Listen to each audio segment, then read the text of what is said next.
Samson se détourna pour voir le cadavre du lion, et voici, il y avait dans le corps du lion un essaim d'abeilles et du miel. Juge 14:8.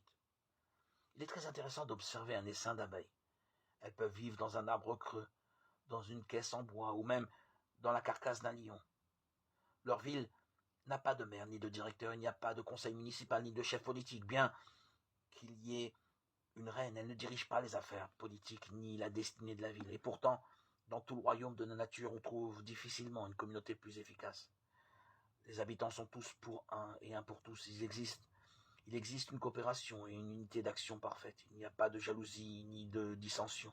Ils ne se battent pas entre eux, ils se battront cependant contre leur ennemi. Même l'homme ne doit pas ignorer leur colère. Leur système de répartition des tâches est le meilleur du monde. Chaque travailleuse connaît sa tâche précise. Elle l'accomplit sans qu'elle lui soit désignée ou qu'un ordre lui soit donné, car il n'y a pas de supérieur dans la cité des abeilles.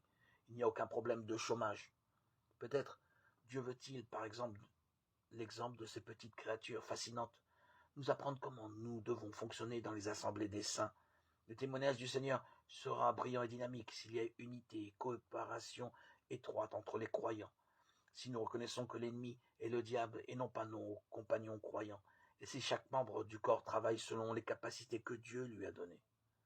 À la différence des abeilles qui agissent par instinct et sous l'action des phéromones, nous avons un supérieur très réel et très précieux. Le Saint-Esprit est en nous et parmi nous pour glorifier Christ et pour nous guider dans toute la vérité.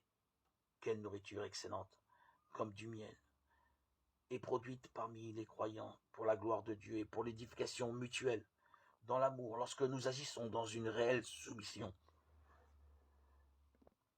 au Saint-Esprit, notre divin directeur.